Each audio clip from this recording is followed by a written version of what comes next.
Hey everybody, Mike here with Delta Faucet. Today, I'm gonna walk you through how to install a widespread bathroom faucet with a traditional valve. Now let's make sure you're watching the right video.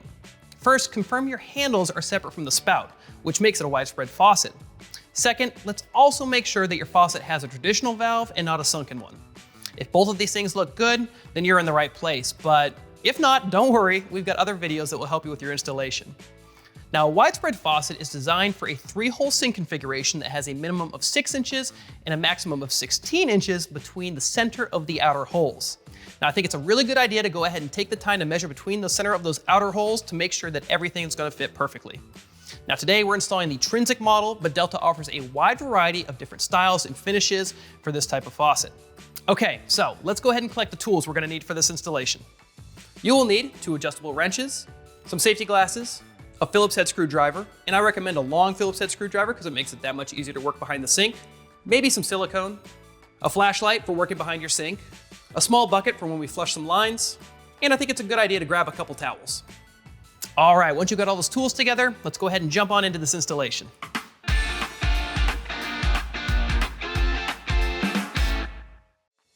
All right, so the first step of this installation is to work with our end valves. Now, although they look identical, there is a difference between the hot and the cold side. For me, I'm gonna start with the hot side, and I know it's the hot side because it has this little tag on the supply line underneath the end valve, which delineates this as the hot side. Next, I'm gonna be using my handle base here. It also has a smooth side, and it's got an indent in the bottom of the handle base that's made for this rubber gasket. I go ahead and install that now, making sure it's fully seated at the bottom, and I'm gonna feed this handle base over my supply line, keep an eye on the tag, and all the way up to the bottom of my end valve like so. Now I'm almost ready to drop this end valve into my countertop, but before I do that, I want to take a look at my countertop hole. If your hole is 1 3/8 or greater, I definitely recommend also installing this little plastic bushing that will help keep everything centered within the hole itself. Same thing, this little bushing has these little fins that I want to make sure stay facing up as I feed this over the bottom of my supply line, and all the way up to my end valve here. Now this one's a little bit different than the handle base. You'll see it's got these little flat sides that correspond with the flat sides of the end valve itself. I'm gonna push it all the way up to the bottom until my whole assembly looks like that. All right, once this looks good, we'll go ahead and move over to our countertop to drop this into position. Now again, the hot and the cold sides do matter. Since I have the hot side, I'm gonna be installing this in the leftmost hole. Also, as I'm dropping this into the countertop, I wanna keep an eye on my supply line and my spout outlet tube because the position matters. I wanna make sure my supply line is facing directly away from my center hole and my spout tube is directly towards my center hole. As I do this, I'm gonna drop it down through that left hole again because this is the hot side, down towards the bottom of the counter. And before I push this into place, I'm gonna check alignment one last time. And one thing I like to look at is that, again, that flat side of my end valve, making sure that's perfectly in line with the other holes of my installation here. Once that looks good, I can push that down into place, making sure I'm fully seated on the countertop surface itself. Now, one thing I want to point out here is you'll notice I'm installing this on a smooth countertop surface. Now, if your countertop at home was a little bit irregular, I definitely recommend adding a small bead of silicone underneath that handle base to ensure a nice watertight seal. With that in place, I'm going to do the same exact steps for the cold side now, and then we're ready to move on to tightening everything up underneath the sink.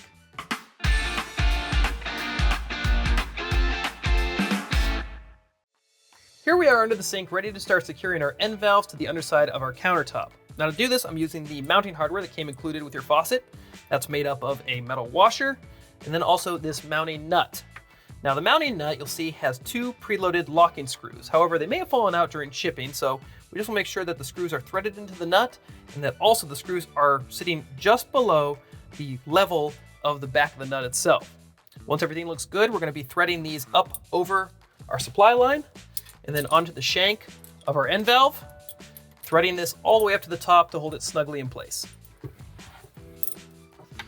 Up over my supply lines to the bottom of my end valve.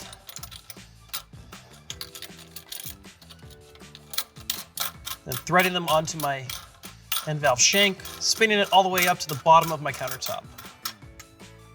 Now once I get to the bottom, I just want to hand tighten it for now, checking alignment, making sure that my supply line, which is the thicker of the two, is facing away from the center of my faucet, and that I'm happy with the alignment up on top. Once everything looks good, I'm going to take my Phillips head screwdriver, start tightening down my locking screws,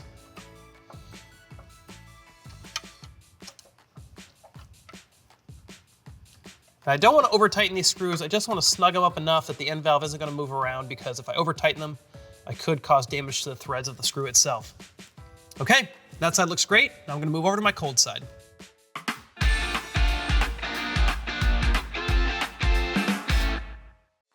Next, we're going to move on to installing our handles. Now the handles are going to be held in place on our end valves with a little set screw on the side here. That set screw is going to contact the stem of the end valves along on the flat side that you can see on the stem itself. And before we drop these handles into place, I want to make sure that the flat side is facing exactly away from the spout hole in the middle. So go ahead and twist those like so. Once that looks good, I'm going to take a handle, go ahead and drop it over the end of the end valve, and then gently push it down into place until it fully seats with the handle base down below itself there. Now, I'm gonna do that for both sides, and I'm gonna check for two things once I've got those in position. The first is function, and the second is alignment. So first, function, I just wanna test the handles to make sure they rotate freely into the on and the full off positions. Next, I wanna push them into the full off position, and then I'm gonna check alignment. So what I'm looking for here is making sure that the handles line up with one another and look correct. Now in my case, you can see my cold side, it's a little bit out of alignment here. So what I'm gonna do is move back under the deck, loosen up this end valve, adjust the alignment slightly, and then lock it back into place, and then come back up here to make sure that the handle looks perfect. Once everything looks good up top, I can use my hex wrench here. I'm gonna go ahead and tighten up those set screws. This is a 3/32" hex wrench. And when I tighten this up, I don't need to over tighten this, just enough to make it snug so the handle doesn't pull off. Once that's complete, your model faucet may come with these little covers for the set screw here. Now you'll notice I have two versions that came with my model. One matches the finish of the faucet, and the other one is a red and a blue. Whatever you choose is totally up to you, but if you do use the red and the blue, make sure you get the red on the hot side and the blue on the cold. So go ahead and install those set screw covers, and we'll be ready to move on to the next step.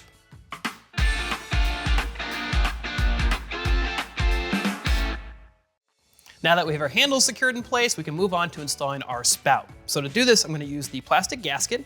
You'll notice one side has a flat surface that's going to contact my countertop, and the other side has a little ridge on it that's going to fit perfectly with the bottom of the spout itself. Now that I've got this whole assembly together, I can drop that into my spout hole and make sure that that plastic gasket isn't being pinched at all when I hold it tight to the deck. Now, depending on your faucet model, you'll notice that your spout may want to kind of fall forward here, and that's totally okay. We just want to make sure that the spout doesn't fall into the sink itself. A little bit of a pro tip here is if you have an extra set of hands handy or some painter's tape, you can go ahead and use that now to hold the spout in an upright position, which will make the next step that much easier.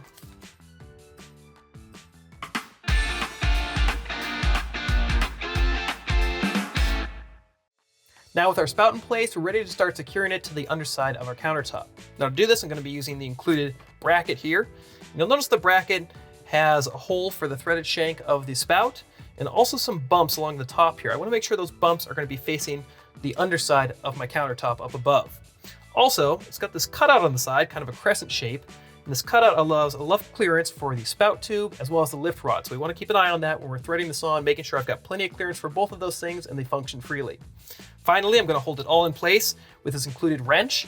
You'll notice the wrench has a little nut preloaded in the end of it. Now this may have fallen out during shipping. If that's the case, no worries. Just go ahead and preload the nut in the end of the wrench before we push this up underneath the spout. All right, I'm going to install my mounting plate up over the shank of my spout. Again, making sure that the little nubs are going to be contacting the bottom of my countertop, followed by my mounting nut. It's preloaded into my wrench. And you might find it easier that once you get the nut started, to go ahead and pull it off and then spin it up by hand the rest of the way. One thing I want to keep an eye on here is making sure that I'm not pinching my spout tube at all as I do this. Once I get to the top, I'm going to take my wrench and snug up that nut to make sure I'm holding the spout in place. All right, once I'm happy with the alignment up top, I can use my wrench to give it an extra crank to make sure I'm tightening it up and the spout's not going to move. And again, just like the sides end valves, I don't want to over tighten this because I could cause damage to the threads. And it's an added pro tip here. You can actually leave your wrench connected to the mounting nut, so if you ever need it in the future, you know exactly where to find it.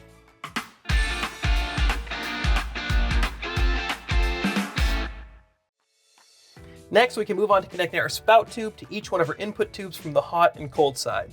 Now to do this, I'm going to be using a spout connector adapter. Basically what this is a way to connect all three of these hoses in a leak-proof fashion. Now keep in mind that certain installations might actually require these three hoses to be a little bit shorter. Now you can cut them. If that's the case, all I want to point out is that you'll see each tube is pre-marked with some lines. So to cut those shorter, make sure you cut them straight across one of those lines. It'll help with installation. Next, once everything looks good, we're going to go ahead and push our spout adapter onto the center spout outlet tube. And as I do this, to make sure I'm getting a full leak-proof seal, I want to make sure I'm pushing the adapter until that line above it disappears. Perfect.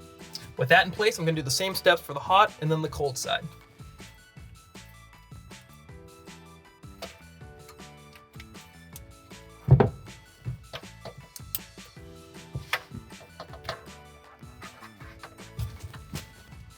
Okay, I've got my spout adapter all connected, so now I can move on to connecting my supply lines. Now to do this, I'm going to be taking my hot side supply line and connecting it to my hot side stub out in cold to cold. Now you'll notice that the supply line may be a little bit long for your application, and that's totally fine. There's a few things we can do to deal with this.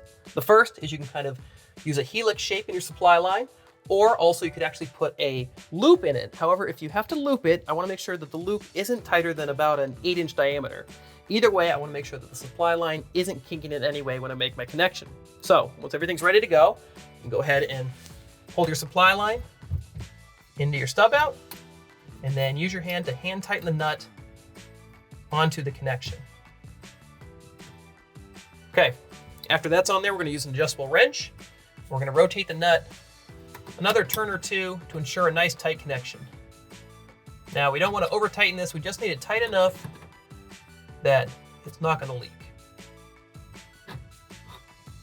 Okay, that feels great. Now I'm going to repeat the same steps on the cold side.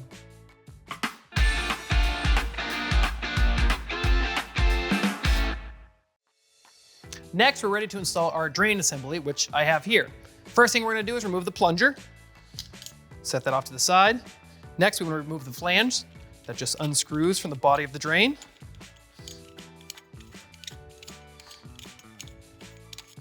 Set that off to the side as well. And then finally, we want to loosen up the nut at the bottom here as far as it will go. And then push down the washer and the rubber gasket as well. Okay, we can set this off to the side. Now we're going to go back to the flange. And on this flange, we're going to be dropping it down inside of our sink. Now, before we do that, I want to make sure I apply a bead of silicone sealant to the underside of the flange rim right along here. So once you're ready, go ahead and take your sealant. Apply a bead all the way around. We can go ahead and drop this inside of our sink drain. Now, one thing I like to do here as a little pro tip is put my fingers inside the flange to hold it that way, and I can drop it straight down without getting any silicone on my fingers. Then I'm gonna grab my drain body, and I'm gonna hold the drain body underneath the sink with this pivot hole facing the rear of my sink. Then I'm gonna hold this underneath and drop my flange down from the top, making sure the two fit together, and then threading them together securely. Get my drain body underneath, drop my flange down from the top, and go ahead and screw the two together. Okay, now that I have that flange screwed into my drain assembly, we now can tighten it to the bottom of our sink. So to do this, there's two things I want to keep an eye on. The first is I want to make sure that my pivot rod hole is facing directly towards the back of the cabinet towards the faucet. Next, I'm going to be applying some downward pressure to the bottom of the drain assembly here, trying to make sure that it's not twisting as I tighten up this nut. So once you're ready, hold that in place, and then begin hand tightening that drain nut up until it gets snug. All right, once it's snug to the bottom of the sink, I'm going to use a wrench or some pliers to give it a few extra turns.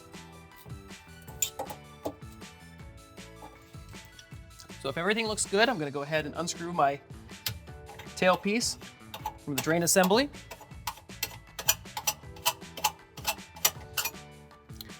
Then I'm going to apply just a little bit of plumber's tape to the top thread of my tailpiece and then reinstall it back into the drain assembly.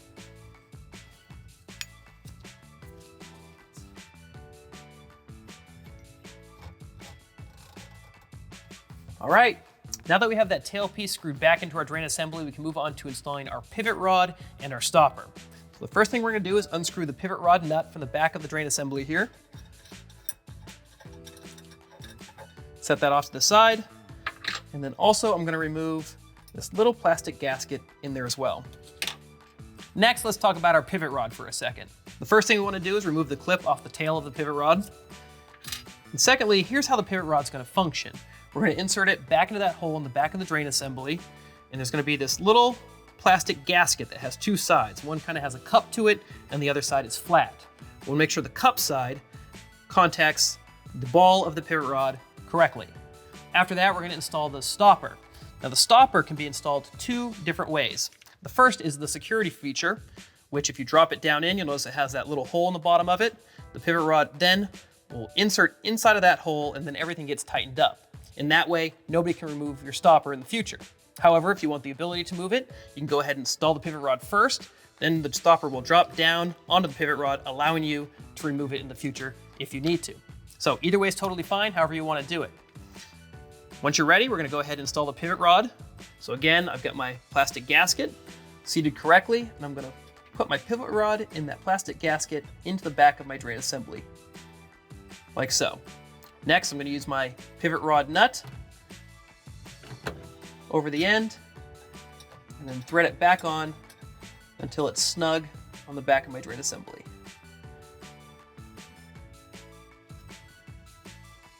Perfect, that feels great. We're ready to move on to the next step. Okay, now our next step is just to drop our lift rod into the back of our faucet here. So find the little hole that it goes in, and then carefully feed it down all the way until it's fully seated. With that done, we can move back under the sink and finish up our connections. Our next step is to connect our lift rod to our pivot rod using this included strap. So what we're gonna do is install our strap over the end of our lift rod. I'm going to push the strap up over the lift rod through the top two holes like so. And then I wanna make sure that my pivot rod is in the open position that's all the way down. Next, I'm gonna be bringing my strap over to my pivot rod to make the connection between the two. However, one thing I wanna keep an eye on is making sure that as my lift rod moves up and down here, that the strap isn't gonna come in contact with any of the other tubes or the sink base. If it is, to avoid this, I can actually bend my strap as necessary a little bit to make sure that the lift rod's gonna function without any interference from anything else under the sink. Now, once that looks good, I'm gonna use my little clip here. Slide on one side first, then the appropriate hole in my strap, and then the other side. And that'll hold it in place. Once that's in place, I'm gonna go back up top to make sure my lift rod's in the right position and all the way down, again in the full open position, and then hold my strap in place by tightening up the screw on the back side of the lift rod. I wanna make sure that's nice and tightened down.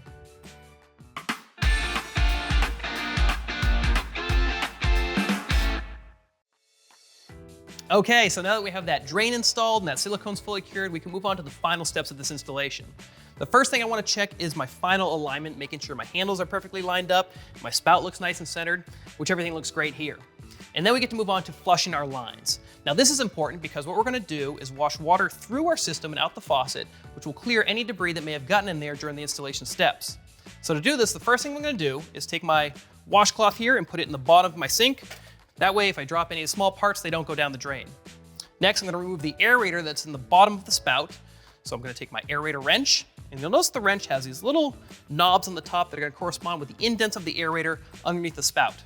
So we'll go ahead and look underneath there, use the wrench to seat into the aerator, and then gently start unscrewing it. And once you get it started, you can probably do the rest by hand here.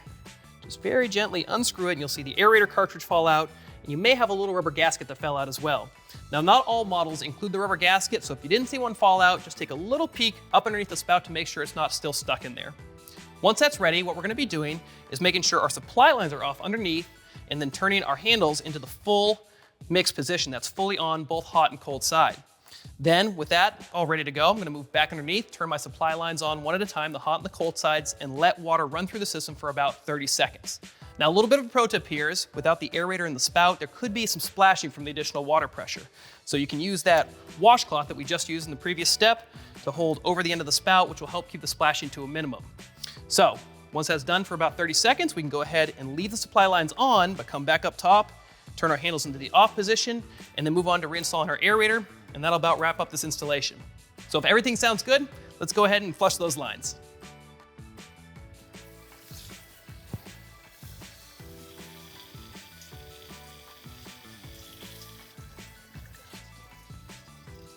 Okay, so now we can go ahead and reinstall our aerator now that we've flushed our lines. So to do this, I'm gonna take my aerator and that little rubber gasket, if it had one, hold them together and place them underneath the spout. And then gently screw it back into place, making sure I'm not cross-threading that aerator at all. And then I like to use the wrench just to snug it up, and I don't want to over-tighten this, just enough to make sure it's not gonna fall out. And a final pro tip for this installation is you'll notice that your aerator wrench here has these little notches in the side of it. And what that's for is for snapping this wrench onto your supply lines underneath your sink. That way, if you ever need the wrench in the future, you know exactly where to find it. Okay, so that wraps up this installation. We hope it went well for you at home. If you have any additional questions, you can always reach out to the Delta Faucet customer service team. They're more than happy to help.